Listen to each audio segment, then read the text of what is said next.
สังธรรมันจะสังฆัญจะอัทธเรนะนะบามิหังนะมันนุภาเวนะหันตวันสาเพอุปัฏฐเวอเนกาอันตรายาภิวินาสันโตอาเสนสาโตนะโมอะระหะโตสัมมาสัมพุทธัสสะอะหิสิโนนะโมอุตตมะธัมมัสสะสวะคะตาเสวะเตนิทันนะโมมหังวิริสุทธัสสิระทิทิโนนะโมอุมาตยาราคาสารตนาตยาสสาธุนะโมโอมะกาติตาสตาสวะทุตยาสปินะโมการะปะภาเวนะวิคันภาวะนะโมการะนุภาเวนะสุวัตถิโหตุสัพพะทานะโมศาสนาเฮานี่พุทธเจ้าคือว่าเฮาให้ทานเนาะเฮาให้ทานให้คือพระอ้อมมีเสื้อผ้าอาภรณ์น้ำดื่มปัจจัยให้พระก็ดีให้ไผก็ดีเอามาให้ทานเฮาให้ทานนี่100 เทื่อพันเทื่อบ่ทอรักษาศีลเทื่อนึงรักษาศีล100 เทื่อพันเทื่อบ่ทอภาวนาเทื่อนึงงั้นอะไรสูงสุดเนาะภาวนาสูงสุดเนาะการภาวนาสูงสุดจะได้บุญหลายเพราะเราต้องพากันภาวนา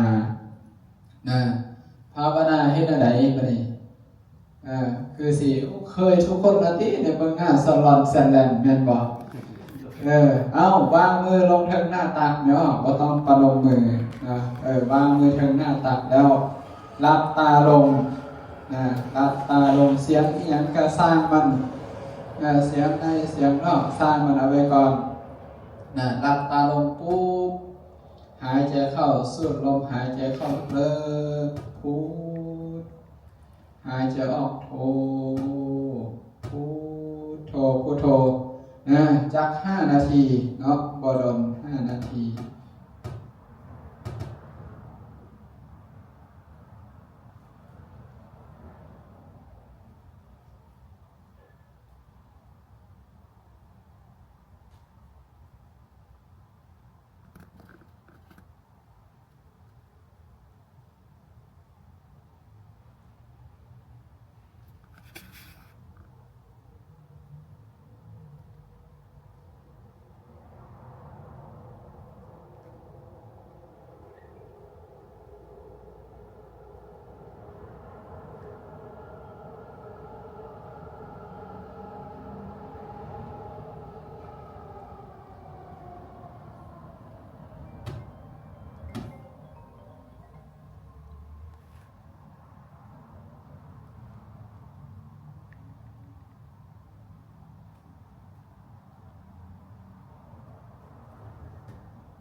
สาธุสาธุ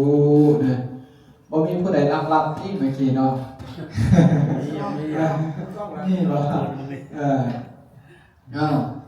ในพุทธศาสนาเพิ่นว่าจังซั่นเด้นะให้ทานบ่ทอรักษาศีลรักษาศีลบ่ทอภาวนาภาวนานี่เป็นสิ่งที่สูงสุดเลยดังนั้นพอเราลองนึกภาพในพุทธศาสนาเฮานี่บุญบุญหลายที่สุดคือการภาวนาอีกอันนึงเนี่ยเราจะสังเกตเห็นว่าการที่จะได้บุญเพราะเรามักเฮ็ดบุญเป็นบ่เอาฮู้จักคำอื่นเขาบ่ค่อยฮู้จักหรอกเอาฮู้จักแต่บุญคันไปวัดไปเฮ็ดหยังไปเฮ็ดบุญแม่นบ่ไปงานนี้เฮ็ดหยังเฮ็ดบุญญาติได้บุญ แต่ว่าเอาบ่ค่อยว่าเฮ็ดจังไดจึงจะได้บุญหลายที่สุดนะเฮ็ดจังไดจึงจะได้บุญแต่สักหลายเขาจะคิดว่าโอ้ถ้าเราจะได้บุญนี่เราต้องไปวัดถวายหั่นถวายนี่แม่นบ่เครื่องของแต่ถ้าเราฟังเมื่อกี้เรื่องบุญแม่นบ่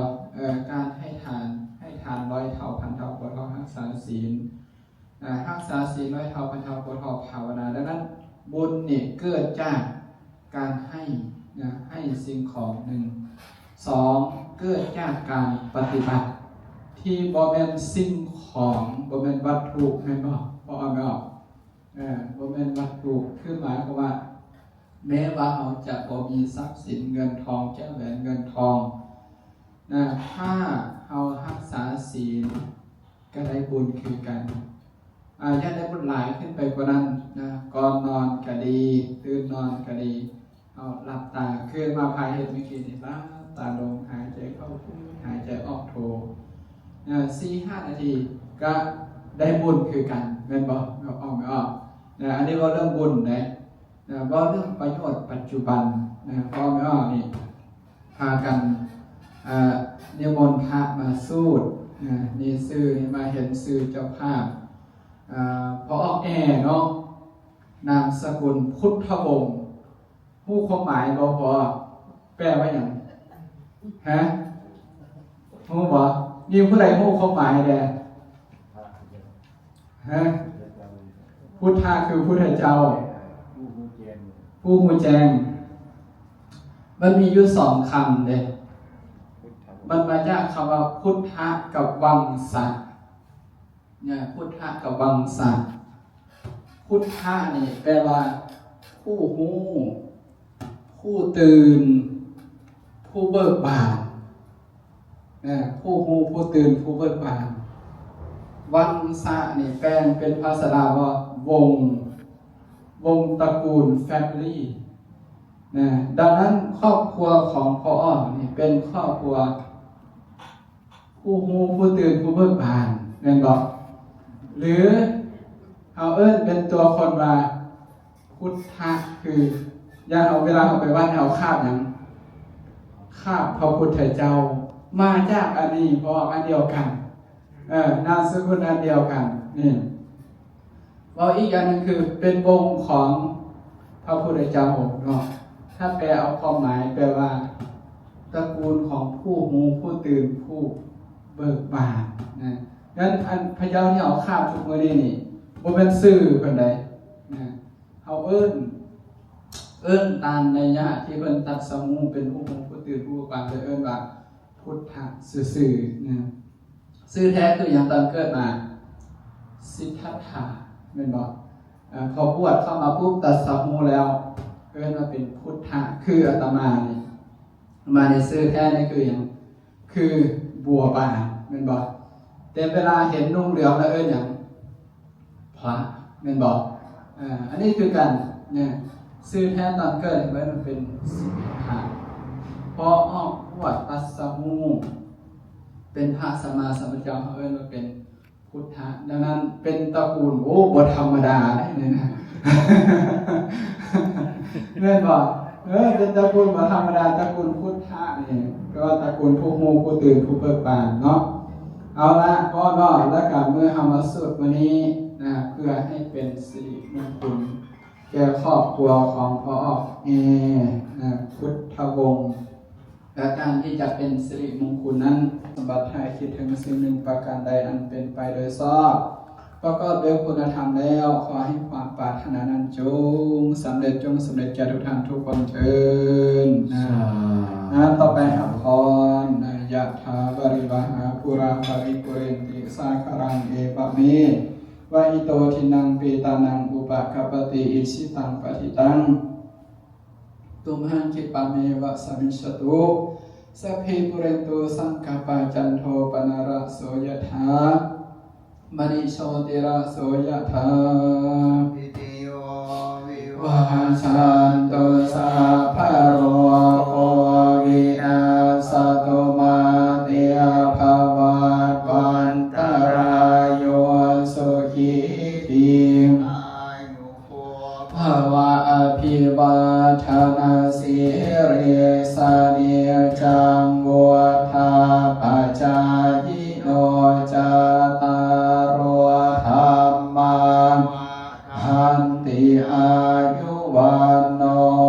สุขังภาลังต่อไปญาตินั้นนะอิมินาปุญญากาเมนาอุปัชฌายาคุณตาราอาจาริโยปการาจามาตาปิตาชยตากาปิยามามาสุริโยจันทิมาราสาปุณวันตาธาราปิจาจตุโรกาปาราจเทวตายะโมมิตามนุสัจจามาชาตาเวริกาปิจาสัพเพสัตตาสุขิโหตุปุญญาภิปากตามัจจติเวทานเทนตุขีปัปปะเปทาวมาตังอิมินาปุญญากาเมนะอิมินาอุทิเสนะจักขิปะสุราเพเชวตันหุปาทานะญาตินามและพี่น้องสันดาเรหินาธรรมายาปานิภานาโตมามานาสันตุสาภาทาเยวายัตถาชาโตภเวภเวอุชุชิตังสติปัญญาสันเลโอปริยามพีนามาราพระตุนจามปริเยสุเมโพธาธิปาวารุณาโทธรรมโมนาโทวารุตาโมนาโทปัจเจกาโพโตจาสังโฆนาโทตารโรมามังมานุภาเวนะมาโรกาสารพันตุมาทุกขปตาจานิทุกขพยาปตาจานิพยาโสกปตาจานิโสกาหุนตุสัพเพโนยตาวาตาจาอัมเหหิสัมภาตาปุญญาสัมปะทังสัพเพเทวาอนุโมทันตุสยันโตโพธิยามุเรสากายานันทิวันพอสิไปให้เพิ่นซิดวิสัยกับพาเพิ่นไปเด้อมังคะเรอปาราชิตาปันลังเกสิเสปาทาวิโปคะเรอภิเสเกสาปะพุทธานังอาคาโตปโมทาติสุนัขตังสุมังคลังสุปาภาตังโสทิตังสุขโนสมุหัวตัวจะสุเยทังพระมัจจาริสุปาทาคินังกายกรรมังวาจาปาทาคินังปาทาคินังปโนกรรมังปาริทิเตปาทาคินาปาทาคินานิกตวานรพันตาเทปาทาคิเนเอาพากันโบตำนานเด้อสาธุสาธุ ไปสิทธิ์น้ำเสร็จทุกบอลทุกแห่งที่เพิ่นต้องการพี่น้องเลยตอนเพิ่นสวดเขาหน่อยเว้าบ่ได้หลายมานี่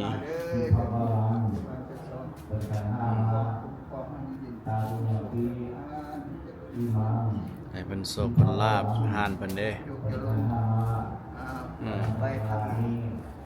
มายังพันเตอภิสามะ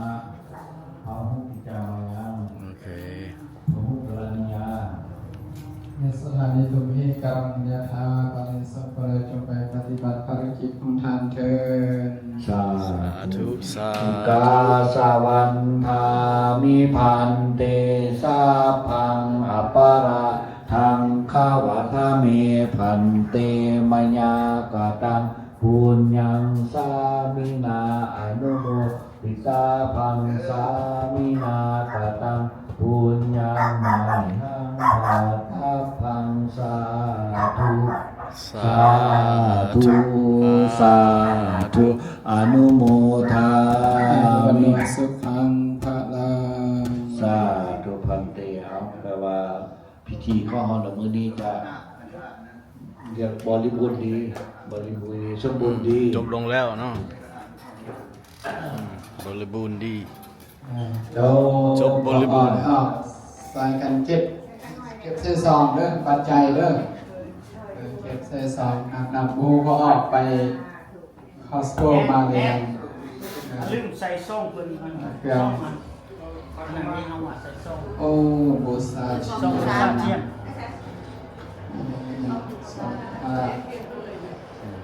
อันนี้กับพระ นี่ก็จบลงแค่นี้แหละพี่น้องเอ้ยคลิปสูตรรดน้ำได้นี่นะโอเคคันเข้ามาเบิ่งก็ขอขับใจได้บุญได้กุศลนำกันมีโชคมีลาภ